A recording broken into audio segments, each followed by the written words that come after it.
बिस्मिल्लाहिर्रहमानिर्रहीम। इस लेक्चर में हम देखेंगे कि प्रोग्राम को लोड कैसे किया जाए। प्रोग्राम को लोड करना क्यों ज़रूरी है। पिछले लेक्चर में हमने ये देखा था कि प्रोग्राम को बना करके हम लोग इसे महफूज कर लेते हैं। आज के लेक्चर में हम देखेंगे कि प्रोग्राम को लोड कैसे किया जाए, लोड करना क्यों ज़रूरी है, लोड हम क्यों करते हैं।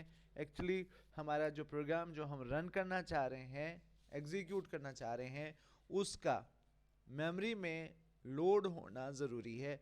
अगर वो मेमोरी में प्रॉपरली लोड नहीं है तो फिर आपका वो प्रोग्राम रन नहीं होगा, एग्जीक्यूट नहीं होगा और आप उसको एडिट या तब्दीली भी उसके अंदर नहीं कर सकते। तो प्रोग्राम को मेमोरी में लोड करने के लिए आप लोग इसको जो है वो क्या प्रोसीजर इख्तियार करेंगे, हम लोग अभी इस लेक्चर में देखते हैं। Loading the program refers to bring it into the memory from secondary storage device such as the hard disk। जब हम फाइल को सेव कमांड के तहत महफूज करते हैं तो उसको सेकेंडरी स्टोरेज डिवाइस के अंदर जो है वो महफूज कर लिया जाता है, यानी हार्ड डिस्क के अंदर, फ्लैश डिस्क के अंदर, मेमोरी कार्ड के अंदर, यानी हम कहीं भी उसको जो है वो सेकेंडरी स्टोरेज में महफूज कर लेते हैं। उसको रन करने के लिए या एग्जीक्यूट करने के लिए हमें उसे प्राइमरी मेमोरी में या रैम में लाना जो है वो ज़रूरी होता है। So it can be use, ताकि इसको जो है वो इस्तेमाल किया जा सके। A saved program can be loaded by using the following procedure. जो फाइल आपकी सेव हो चुकी उसको आप इस प्रोसीजर के तहत जो है वो लोड कर सकते हैं into the memory. Press F3 की और टाइप लोड कमांड। जैसे हमने सेव करने के लिए मैंने बताया कि या तो आप जो है वो सेव टाइप कर लेंगे कीबोर्ड से या F4 की प्रेस करेंगे तो वो सेव लिखा जाएगा। ऐसे ही लोड करने के लिए या तो आप लोड लिख लें इसके स्पेलिंग कीबोर्ड से या आप F3 प्रेस करें। जो ही आप F3 प्रेस करेंगे तो लोड ऑटोमेटिकली लिखा जाएगा। बल्कि आप चाहे तो F3 प्रेस कर लें या लोड टाइप कर लें। आपको इसके बाद जो है वो इन्वर्टेड कॉमास के अंदर जो आपने फाइल लोड करनी है मेमोरी में उसका नाम लिखना होगा इन्वर्टेड कॉमास के अंदर और साथ में एक्सटेंशन देनी होगी और एंटर की प्रेस करेंगे। If the file is loaded into the memory, और जो आपकी फ़ाइल है वो मेमोरी में लोड हो जाएगी। यहाँ पे एक छोटी सी मैं बात बताता चलूँ कि अगर आपने नाम गलत दिया है या किसी भी तरीके से आपकी जो फाइल है वो मेमोरी में लोड नहीं होती तो फिर आपको जो है वो एरर मैसेज वहाँ पे मिलेगा। अगर एरर मैसेज नहीं आता, ओके मैसेज आ जाता है, तो फिर इसका मतलब ये है कि आपकी जो फाइल है वो मेमोरी में लोड हो चुकी and is ready to list, edit और रन। और अब ये इस्तेमाल होने के लिए, यानी इसकी आप लिस्ट देख सकते हो, इसको आप एडिट कर सकते हो, इसको आप रन कर सकते हो। अब ये तैयार है। If the file does not exist or an invalid path is typed, अगर आपकी जो फाइल है वो वहाँ पे मौजूद नहीं है या उसका जो पाथ है वो सही नहीं आपने टाइप किया, and error message is displayed, और आपका एरर मैसेज जो है वो डिस्प्ले होएगा। The default extension of the GW basic program is .bas। हर प्रोग्राम की जो है वो साथ में एक्सटेंशन लिखी होती है। जब भी आप फाइल को महफूज करते हो उसकी एक्सटेंशन ऑटोमेटिकली उसके साथ जो है वो अटैच हो जाती है। जो GW बेसिक प्रोग्राम की जो एक्सटेंशन है वो उसके नाम आप कोई भी रख दो, उसके साथ .bas जो है वो साथ 3 हरूफ जो हैं वो ऐड हो जाते हैं, वो उसकी एक्सटेंशन होती है जो कि प्रोग्राम को ये बताती है, या यूँ कह लें कि ये कंप्यूटर को ये बताती है कि इस फाइल को आपने किस प्रोग्राम के साथ जो है वो ओपन करना है, और हमें भी देख कर जो है वो अंदाज़ा हो जाएगा कि ये हमने किस प्रोग्राम में फ़ाइल बनाई हुई है। To save the file in directory, किसी डायरेक्टरी में फाइल सेव करने के लिए you should specify the complete path with the file name. आपको पूरा पाथ जो है वो लिखना होगा। अगर आप किसी मखसूस फोल्डर में इस फाइल को सेव करना चाह रहे हैं तो आपको फिर उसके साथ उसका पूरा पाथ देना होगा। Otherwise the file will be saved in the current working directory of GW basic. Otherwise जो है वो आपकी फ़ाइल जो है वो GW बेसिक के ही जो करंट डायरेक्टरी है जिसके अंदर ये प्रोग्राम पड़ा हुआ है वहीं पे महफूज हो जाएगी। उसके बाद है एग्जीक्यूट द प्रोग्राम, यानी प्रोग्राम को रन करना। हमारा प्रोग्राम बन चुका, उसे हमने हार्ड डिस्क के अंदर महफूज कर लिया, उसको बाद में हमने फिर जो है वो लोड भी कर लिया इनटू द मेमोरी। अब हम उसको जो है वो एग्जीक्यूट कर सकते हैं। ज़हन में रखिएगा, प्रोग्राम को एग्जीक्यूट करने के लिए, रन करने के लिए उसको जो है वो सेकेंडरी स्टोरेज से रैम में लाना, मेमोरी में लाना ज़रूरी है। Execution of program refers to carrying out instructions of the programme.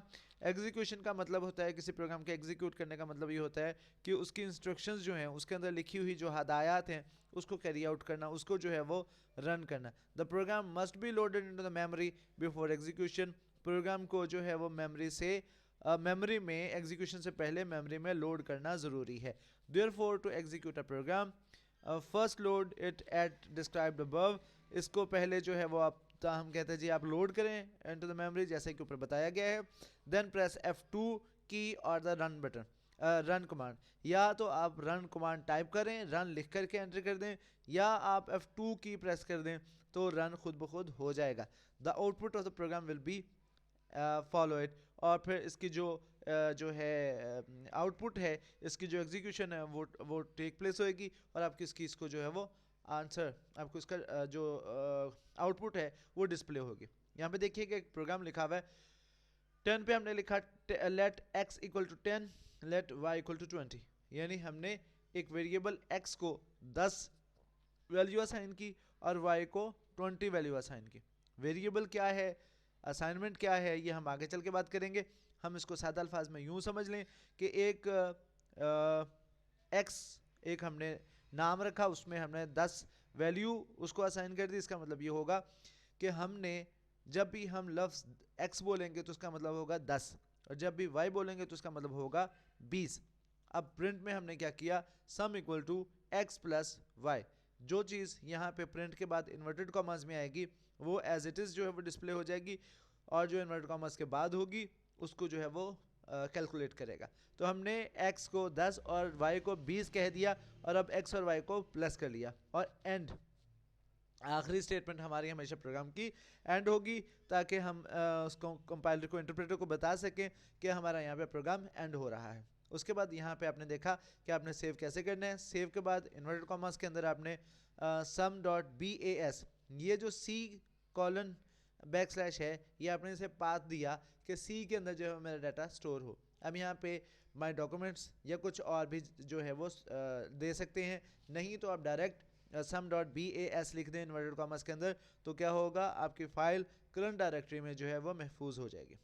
अच्छा, लोड करने के लिए आपने यहाँ पे लोड लिखा इन्वर्टेड कॉमास के अंदर, फिर से वही पाथ अगर आपने दिया हुआ है तो उसे पाथ देना है, वरना डायरेक्ट अगर आपने सेव किया हुआ है तो डायरेक्ट उस फाइल का नाम लिखें और साथ में .bas लिख के एंटर कर दें, वो प्रोग्राम मेमोरी में लोड हो जाएगा। उसके बाद आपने रन करना है, रन लिख के एंटर कर दें या F2 की प्रेस कर दें, आपकी एग्जीक्यूशन होएगी। सम इक्वल टू 30 से लिखा, ये देखिएगा जो हमने इन्वर्टेड कॉमास के अंदर लिखा था सम इक्वल साइन वो उसने एज इट इज़ लिख दिया, और उसके बाद x प्लस वाई 30 उसने लिखा और ओके करके बाहर आ गया। ये आपके पास creating and saving the program और ये loading and execution of the program यहाँ पे बताया गया है। अगला टॉपिक हमारा जो है वो स्ट्रक्चर ऑफ द प्रोग्राम है, यानी प्रोग्राम बनता कैसे है। ये देखिएगा, ये इसका स्ट्रक्चर कहलाता है। इसको मैंने आपको भी एक्सप्लेन किया। अभी थोड़ा तफसील से हम लोग देखते हैं कि बुक के अंदर जो है वो क्या लिखा हुआ है। यहाँ पे हमारे पास जो है वो स्ट्रक्चर ऑफ द बेसिक के साथ से हम इसको एक्सप्लेन करते हैं। Every basic program should follow the following rules. हर जो बेसिक प्रोग्राम है उसको उसे लाजम है कि ये जो रूल्स हैं इसको फॉलो करे। क्या, every program statement must begin with the line number. हर जो प्रोग्राम स्टेटमेंट है वो एक मखसूस लाइन नंबर से स्टार्ट होगी। Number 2, it is good practice to end every basic program with the end statement, however it is not mandatory. हर अच्छा है, कहता जी कि अच्छी बात है कि अगर आप हर प्रोग्राम के एंड पे आखिरी लाइन जो होगी वो एंड से करें, एंड स्टेटमेंट से, ताहम ये मैंडेटरी नहीं है, लाजम नहीं है कि आप इसको जो है वो एंड से एंड करें, लेकिन लिख देना बेहतर है। नंबर 3 पे देखिएगा, repetition of line numbers within a program is not allowed. आप एक ही प्रोग्राम में किसी भी लाइन नंबर को रिपीट नहीं कर सकते। यानी अगर आपने लाइन नंबर 10 दिया है तो आप दूसरी भी लाइन नंबर 10 नहीं दे सकते। 11, 12, 20, 25 जो भी है वो दे दें, लेकिन आप एक ही लाइन को दोबारा से रिपीट नहीं कर सकते। 2 or more statements can be written on one line but they must be separated by the colon। अगर आप एक से ज़्यादा स्टेटमेंट्स जो हैं वो एक लाइन में लिखना चाह रहे हैं, यू कैन डू दैट, लेकिन उनको जो है वो कॉलन से सेपरेट करना ज़रूरी है। Next, in basic variables can be used without declaration. आप जो है बेसिक में वेरिएबल्स को डिक्लेयर किए बिना ही यूज कर सकते हो। डिक्लेरेशन क्या चीज होती है हम आगे चल के इसके ऊपर बात करेंगे, फिलहाल मैं थोड़ा सा बताता चलूं। अभी हमने इसको यहाँ पे डिक्लेयर नहीं किया, सिर्फ इनिशियलाइज किया है, यानी उसको वैल्यूज दी हैं। डिक्लेयर करना ये होता है कि आपने उसे साथ में डाटा टाइप भी बतानी है। डाटा टाइप ये होती है कि इस वेरिएबल में हम किस तरह का डाटा, यानी नंबर्स में, टेक्स्ट में या कैरेक्टर्स में या किसी और तरीके से जो हम देने जा रहे हैं, हम उसे वो नहीं बताते, डाटा टाइप नहीं बताते, हम डायरेक्ट वेरिएबल देते हैं इसके अंदर, बेसिक के अंदर, और उसे वैल्यू दे देते हैं। नंबर 6 पे हमने लास्ट में देखना है, in a basic program the physical appearance of the program statement does not matter. For example the program line number 90 can be appear before the line number 60।